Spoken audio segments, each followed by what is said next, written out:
I am still feeling bullish about this market. I take this pullback as an opportunity and not a setback as we move into Q4. The size and notoriety wins. The companies that are the biggest are the most liquid, have the most access to capital. They'll be able to take advantage of situations where these smaller players start to trade below the value of the Bitcoin that they hold. So again, we saw an acquisition today with Strive and Semler Scientific. I wouldn't be surprised to see more of those acquisitions. So if I was an investor in the DAT specific space, I would be looking at those larger names at a premium to the smaller names in the space. But more broadly, again, the big story in crypto is institutional adoption. That's still a trade that is gathering steam. So I would look at this sort of Bitcoin sell-off, this crypto sell-off we've seen this weekend as an opportunity as we move into October, which is historically the best month of the year for crypto. Matt begins with a headline statistic. More than 180 public companies now hold Bitcoin on their balance sheets, according to BitcoinTreasuries.net. At first glance, that sounds like massive progress, but in Matt's words, it's just a down payment. He believes this number is set to double in the coming year. Why? Because companies, just like individuals, are starting to see Bitcoin as a strategic reserve asset. Some, like MicroStrategy under Michael Saylor, built their entire corporate identity around Bitcoin accumulation. Please take a little time to like this video, subscribe to the channel, and turn on post notifications for more videos like this. You can also check out our other videos on cryptocurrencies and the overall digital asset space and drop your comments and observations in the comments section below. Everything you do helps with the YouTube algorithm and immensely contributes to the channel's growth. Thanks and enjoy the video. There are now more than 180 public companies that have added Bitcoin to their balance sheet, according to BitcoinTreasuries.net. That sounds like a lot. It's a down payment. I think that number is going up. You know, some of these companies are those so-called DATs, digital asset treasuries, that just buy Bitcoin for their balance sheet. Mackenzie is right that that momentum is somewhat fading. But on the other side of the balance sheet, you have a broader set of companies that, just like individuals, want to have 5 or 10% Bitcoin. Companies like Figma, companies like Block. I still think that corporate number is going to double over the next year or so. The amount of Bitcoin on the balance sheets are going to go up. And I think there's an even bigger story in ETFs, where the flows, from my perspective, are set to accelerate strongly into Q4. So I am still feeling bullish about this market. I take this pullback as an opportunity and not a setback as we move into Q4. Yeah, again, pardon the pun, but what's up with that? I mean, what's I had to do it. Okay, I'm a dad, Matt. It happens. But why are we suddenly talking now about this? All of a sudden, I feel like with crypto every week, there's some hot new meme term that we're talking about. Yeah, well, they really exploded into consciousness over the last year. Of course, the original DAT was MicroStrategy, or now Strategy, with Michael Saylor hoovering up a huge amount of Bitcoin. A bunch of people noticed that that did very well from a stock perspective, and you saw an explosion of that. To be honest, we probably saw too many emerge, and we're seeing a little bit of a winnowing down. We saw an acquisition of a DAT today that was trading under the value of its Bitcoin shares. But I think people have the wrong perception here. They think these DATs are going to trip over into selling Bitcoin. And I think it's more like their pace of buying is going to slow down. And as I mentioned, they're going to hand the baton to ETFs. So this was a big boom. It's now into sort of a consolidating growth phase. I don't think it's going away, though. Every statistic I look at says they're still buying Bitcoin. They're still buying ETH. They're still buying Solana. Until the data says otherwise, I'm not going to count this trade out. Yeah, fair enough. But I think to your point, Matt, and I think you might agree with this, it doesn't matter what the asset is, whether it's oil, gas, Bitcoin, stocks, SPACs, CDSs, whatever they are, right? You're going to get a group of companies that see that others are making money, and they're going to rush into that space because it's viewed as easy money. And there's going to be a lot of, I don't want to say bad actors, but there's going to be a lot of sketchier companies. How do we know what's what these days? Because it's a time to be careful in crypto. Yeah, well, in the DAT-specific space, I would say that size and notoriety wins. The companies that are the biggest are the most liquid, have the most access to capital. They'll be able to take advantage of situations where these smaller players start to trade below the value of the Bitcoin that they hold. So again, we saw an acquisition today with Strive and Semler Scientific. I wouldn't be surprised to see more of those acquisitions. So if I was an investor in the DAT specific space, I would be looking at those larger names at a premium to the smaller names in the space. But more broadly, again, the big story in crypto is institutional adoption. That's still a trade that is gathering steam. So I would look at this sort of Bitcoin sell-off, this crypto sell-off we've seen this weekend, as an opportunity as we move into October, which is historically the best month of the year for crypto. So that's the big picture perspective. On DAT specific, focus on the premier names in the space. I mean, two things can be true at once. On the one hand, there are other stories that are working. And at the same time, this story is so dominant. And every time we come on the show and we talk about should investors move away from the AI story, the argument I always come back to is just there's a consistent spate of headlines that reinforce the idea that this is the dominant headline, and probably you should stick with it. And to be clear, I haven't been completely consistent about that. There have been times where I've sort of tactically been making the case for broadening out. Solus has... You've been consistently inconsistent. I think that's a fair description, Scott. Solus has a bunch of investments in smaller and mid-cap stocks, and so we've intermittently felt like... But when you get headlines like this, as consistently as we get them, it's hard to argue why not just stick with what's working. Right, because it raises the question, at least for me, can you have confidence in those other areas like you have in this?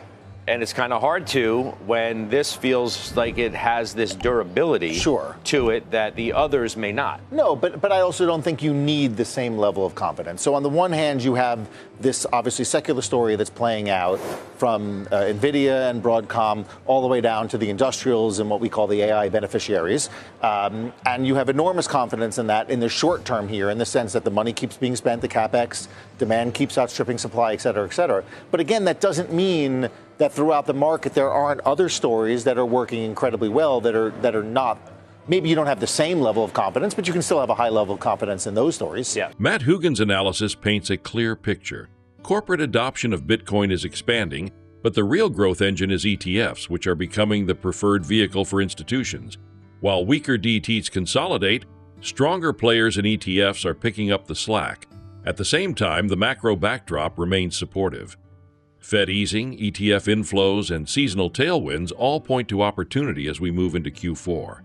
Risks remain, whether labor market softness, fiscal tightening, or valuation concerns, but history shows markets can climb those walls of worry. So we're 6,700 now on the S&P. David Kostin at Goldman Sachs raises his 12-month S&P target today to 7,200. He raises end of year, 6-month, and then 12-month out as well. That seem reasonable to you? 7,200, 12 months? Yeah, I mean, 67 today? I will remind viewers that my price target coming into the year, not that I publish in the same way that I used to as a sell-side strategist, was 7,000. Obviously, Liberation Day, everybody wavered a bit on that. But I don't think 7,200 in 12 months is a stretch at all. Now, again, there's a lot of things between here and then, as there always is. Well, that's why, I mean, the number, it sounds like a big number, but from here, I mean, it's not even 10%. No, it's not. For me, again, you have the tariff story that lingers out there. You have the deterioration in the labor market and the degree to which that might get worse. I mean, but there are always things about which to worry in the macro. And when you look back, we've talked about this repeatedly, you look back over the last 15 years, how many times have people said so-and-so is happening, that means so-and-so is going to happen, and it doesn't. And so right now, I think 7,200 in 12 months seems like not a layup. You pick at the multiple at all? I mean, if you figure, okay, what's going to get you from here to there? It has to be new money coming in to stocks. Goldman's Tony Pasquarello today of the market itself says, don't fight it, don't chase it. Do I love the positioning setup and tactical risk reward? I don't. With that said, do I think you should be stepping in front of the U.S. mega cap tech freight train? I don't. It's a bull market. The primary trend is higher. I referenced this, paired it with sort of what Tepper said the other day on Squawk Box. I don't really like the multiple, but I'm not going to get in the way of the Fed. I mean, why would I fight that? Sure. I mean, a couple of things. One, And I mean, Tony's great, and I don't disagree with much of that. I would just say we've been worrying about the multiple for years. And so whether it was... Well, he's not really worried about the multiple. He's like, I mean, does the setup look great from a positioning standpoint? Sure. I don't know. It's crowded. No, right? but my point is when the multiple was 18, we said the same thing. And then it was 20, and we said the same thing. And now it's been 22 for some time, and we say the same thing. There is a hesitancy to a multiple at these levels that investors naturally recoil from. And I understand that. But as any number of people, Adam Parker, myself, have argued on the show, multiples don't really do much for you in the short term. Obviously, they tell you something about expected long-term returns, but in the short term, they're not particularly helpful. And so whether you're 22 times or 20 times or 18 times, as we've seen, that's had no bearing on short-term future returns. We talk about investors not fighting the Fed. It appears that with inside the room, there's fighting the Fed. Like there are members who want, like Stephen Myron, who is speaking today at the Economic Club of New York. He obviously wants, a lot of cuts. And then there are others who say not so fast. You worry, and we'll just talk near term about the Fed. You worry that perhaps, like 2024, that if you cut on the short end, that might not be translated into lower rates on the long end, might actually be cause the opposite thing to happen. Are we in the process of that? It's moved up, 15 basis points, the 10-year, I think. Yeah, it's always possible. And certainly the September 24 cut was a disaster in that fashion. I think we went up 75 or 80 basis points in a matter of 6 weeks. So it is certainly something for the Fed to worry about. The bond market is very suspicious, and rightly so, about the long-term fiscal and monetary health of the U.S.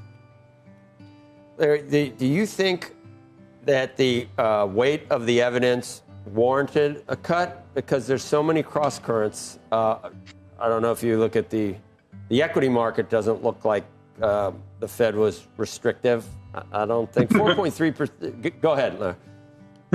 No, the equity market doesn't look like the Fed was restrictive. The equity market has been enjoying low rates for quite a while. It's one of the problems we face going forward is that perhaps valuations are a bit high. The wealth effect depends upon the ebullient equity market, and at some point the music is going to stop. Well, so what do you think? I mean, did the evidence come down on the side of labor market weakening? We can afford some easing, or should it have been inflation's 3%, or the print might even be higher than 3%, or at least around there? That we're moving the goalposts. How do they settle? How do they decide all of a sudden that the labor market is a part of the dual mandate that they need to respond to? Well, when the data was revised the day after the last meeting, I pivoted and I said, sure, they should have actually called a special meeting and cut rates then. I think that would have been more consistent with the arguments that the chair made in his press conference. The data really can argue it either way. I do not think the labor market is in as horrific a shape as the consensus does. We have had a major fiscal contraction. We went from a $700 billion deficit in the fourth quarter of 24 to under $100 billion in the second quarter of 25. That's a big shock. And so it's not surprising that things calm down in the economy as a result.